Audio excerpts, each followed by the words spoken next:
नमस्कार दोस्तों, मैं कैलाश उपाध्याय धर्म संदेश फेथ एंड रिचुअल्स में आपका बहुत बहुत स्वागत है।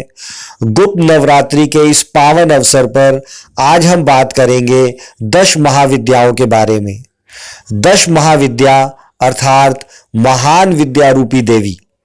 महाविद्या देवी दुर्गा के 10 रूप हैं जो अधिकांश तांत्रिक साधकों द्वारा पूजे जाते हैं, परंतु साधारण भक्तों को भी अचूक सिद्धि प्रदान करने वाली यह 10 महाविद्याएं हैं।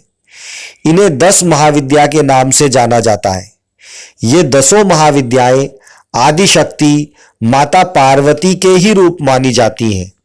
गुप्त नवरात्रि में 10 महाविद्याओं की महिमा का स्तवन करने से साधुओं का कल्याण होता है। मतंग शिव का नाम है। इनकी शक्ति मातंगी है। मातंगी के ध्यान में बताया गया है कि ये श्याम वर्णा है और चंद्रमा को मस्तक पर धारण किए हुए हैं। भगवती मातंगी त्रिनेत्रा, रत्नमय सिंहासन पर आसीन, नील कमल के समान कांति वाली तथा राक्षस समूह रूप अरण्य को भस्म करने में दावानल के समान है। इन्होंने अपनी 4 भुजाओं में पाश, अंकुश, खेटक और खड्ग धारण किया है। ये असुरों को मोहित करने वाली एवं भक्तों को अभिष्ट फल देने वाली है। गृहस्थ जीवन को सुखी बनाने, पुरुषार्थ सिद्धि और वाग विलास में पारंगत होने के लिए मातंगी की साधना श्रेयस्कर है। महाविद्याओं में ये 9वें स्थान पर परिगणित है।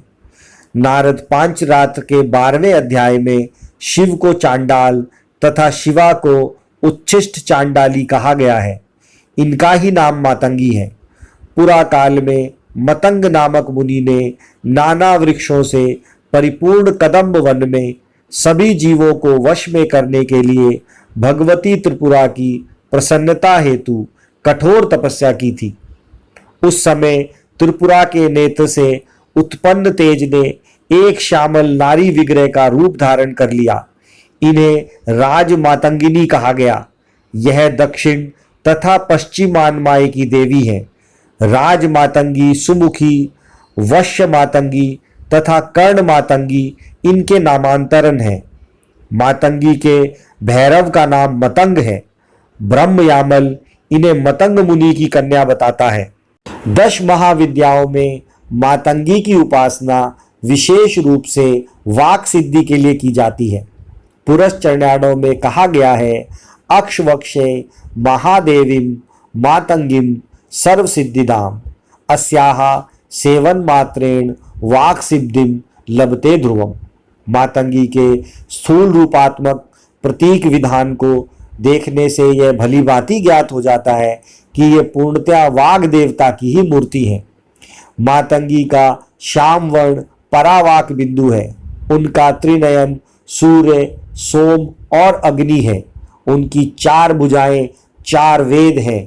पाश अविद्या है, अंकुश विद्या है, कर्म राशि दंड है, शब्द स्पर्श आदि गुण कृपाण है अर्थात पंचभूतात्मक सृष्टि के प्रतीक हैं।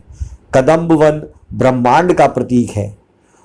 योग राजोपनिषद में ब्रह्मलोक को कदम्ब गोलाकार कहा गया है।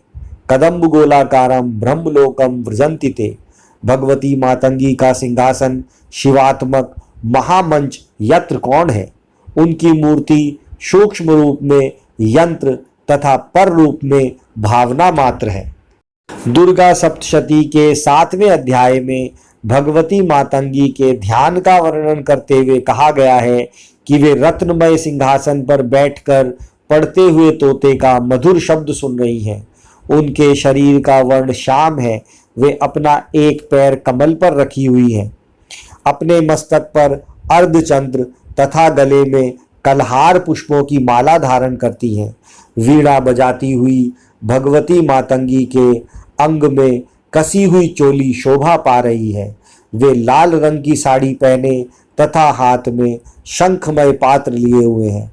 उनके वदन पर मधु का हल्का हल्का प्रभाव जान पड़ता है और ललाट में विंधी शोभा पा रही है। इनका वल्ल की धारण करना नाद का प्रतीक है। तोते का पढ़ना रीम वर्ण का उच्चारण करना है, जो बीजाक्षर का प्रतीक है। कमल वर्णात्मक सृष्टि का प्रतीक है। शंखपात्र ब्रह्मरंध्र तथा मधु अमृत का प्रतीक है। रक्त वस्त्र अग्नि या ज्ञान का प्रतीक है। वाग देवी के अर्थ में मातंगी यदि व्याकरण रूपा है तो शुक शिक्षा का प्रतीक है। चार भुजाएं वेद चतुष्टय है। इस प्रकार तांत्रिकों की भगवती मातंगी महाविद्या वैदिकों की सरस्वती ही है। तंत्र ग्रंथों में इनकी उपासना का विस्तृत वर्णन प्राप्त होता है। गुप्त नवरात्रों में 10 महाविद्याओं की उपासना एवं पूजा किस प्रकार की जाए, इसका वीडियो लिंक डिस्क्रिप्शन बॉक्स में है, कृपया उसका लाभ उठाएं। इस गुप्त नवरात्रि में आपको मां मातंगी की कृपा प्राप्त हो, इसी आशा के साथ नमस्कार। आपका कल्याण हो।